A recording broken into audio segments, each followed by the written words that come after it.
Ela queria vir para São Paulo. O sonho dela era cantar aqui. E essa moça vai se despedir nos bares que ela canta. Ela escolhe o que ela mais vai para se despedir dos amigos. E ela vai entrar num carro com 3 pessoas desconhecidas. Ela vai aparecer morta. Ela vinha para São Paulo para tentar a sorte aqui e também para ficar com a família dela aqui.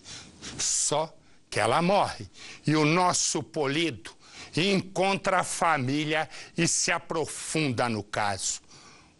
Põe no Cidade. Um abraço forte para consolar a irmã da vítima.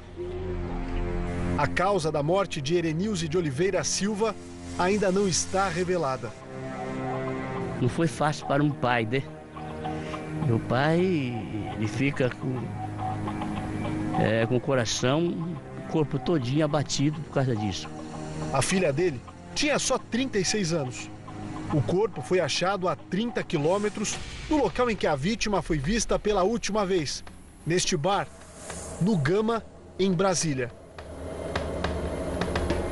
Na madrugada de sexta para sábado, entre 1h e 1h40, ela se despediu, pois era o último final de semana dela.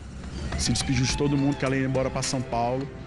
E muito alegre, o tempo todo sorridente, não tinha inimigos nem nada. Ela atendeu o telefone, parou um carro na porta da loja e pegou ela. E depois a gente no outro dia ficou sabendo o que tinha acontecido. Os planos de Erenilze foram interrompidos de forma brutal. Ela sempre falava, eu quero ir embora, eu não quero mais ficar aqui. Falava, vem embora, minha irmã, vem embora. Ela falava, mas eu preciso vender minhas coisas, eu não quero deixar minhas coisas para trás. Eu conquistei, eu demorei para conquistar. Eu queria levar.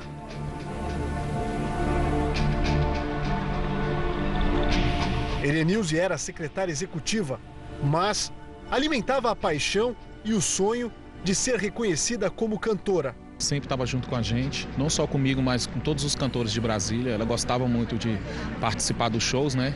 E onde ela chegava era só alegria. Pessoa do bem, uma pessoa bacana, transmitia paz para todo mundo. Trabalhava duro nas noites e madrugadas do Distrito Federal. Tudo parou naquela sexta-feira em que a moça foi convidada para sair e se divertir. Um convite para a morte. Ela falou assim, eu não vou sair hoje, não tô afim de sair hoje, eu vou ficar em casa, eu tô cansada. Mas ela saiu. Aí o que se sabe é que ligaram para ela, insistindo para ela sair. Ela ir num barzinho TM, lá no setor sul. No Gama. No Gama, setor sul do Gama, né? E ela foi. O assassinato pode ter sido uma emboscada. A polícia busca respostas. Nós nem sabemos se o óbito foi aqui na região ou teria sido em algum outro lugar. Então nós vamos entrar em contato com a Polícia Civil do DF também para tentar alguma informação relevante. Testemunhas confirmam. Viram a garota sair do bar às 4 horas da madrugada. Erenilze estava sozinha e feliz. Momentos depois, algo aconteceu. É justamente o detalhe que chama a atenção da polícia. Porque ela se encontrou no meio da rua com um homem e 2 mulheres. Mas a identidade dessas pessoas ainda não está revelada. Erenilze seguiu com todos para um carro prata que estava estacionado nas proximidades. Entrou e depois disso, desapareceu. Erenilze era conhecida na região como Helenice Steiger. A família conta, minutos antes do enterro no interior de São Paulo, que ela estaria sendo ameaçada. Eles estavam hackeando. E desabilitar o Facebook. Mostrando alguma coisa que ela não estava fazendo. Eu não sei o que é. Mas ia ser 7 dias. Falou assim, é só 7 dias que eu vou sair do Facebook. E falou chorando, porque eu não faço isso e não sei o que é. Ninguém sabe o que é. Ele falou assim, fala o que está acontecendo. Ela falou, nada, ele não falou o que era, não falou. Ela não entrou em detalhes? Não entrou em detalhes. Só disse que a rede social dela estava sendo invadida. Isso. Erenilze não estava solteira. Namorava à distância com um amigo de infância, que vive na pequena cidade de Juquitiba. A reaproximação dos dois foi definitiva na decisão de voltar para o Sudeste.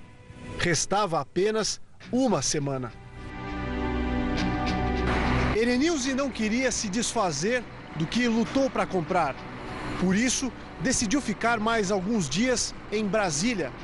Pretendia vender os objetos de valor para só depois comprar uma passagem de ônibus direto para São Paulo.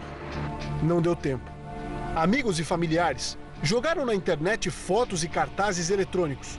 Queriam notícias da jovem que cantou pela última vez na madrugada de sábado. Pouco mais de 24 horas depois, uma amiga teria descoberto toda a verdade. A cantora não tinha sumido, tinha sido assassinada. Ela me mandou uma mensagem que precisava falar urgente comigo. Que horas? Por volta de 1h da tarde. Do sábado? Do domingo. Domingo? Domingo. Ela falou que a minha irmã estava desaparecida. Me pedindo perdão porque não me avisou antes. E chorando, desesperada. Nem a polícia afirma ainda se a vítima foi morta nas proximidades da BR-060, que liga Brasília a Goiânia, ou se foi abandonada ali, distante de onde foi vista ainda viva. Eram 7 horas da manhã. O sol já estava forte, quando 2 agricultores caminhavam calmamente pela estrada de chão e se assustaram.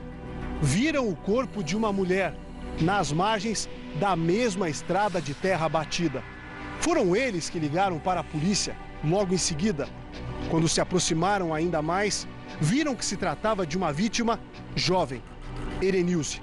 A moça estava quase completamente sem roupas, usava apenas calcinha e a parte de cima estava levantada, com os seios à mostra.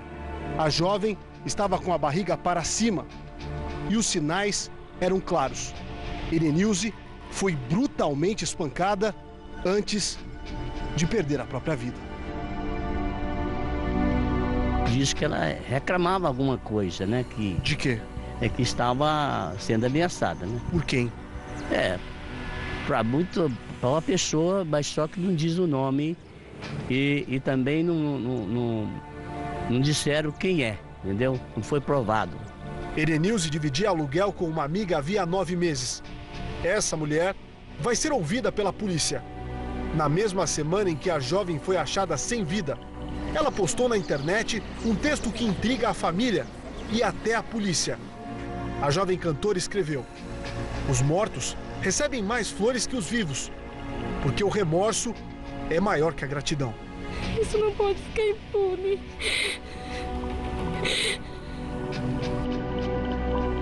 Eu estava falando aqui dos políticos, dos empresários ricos que vão presos, nem algemados são.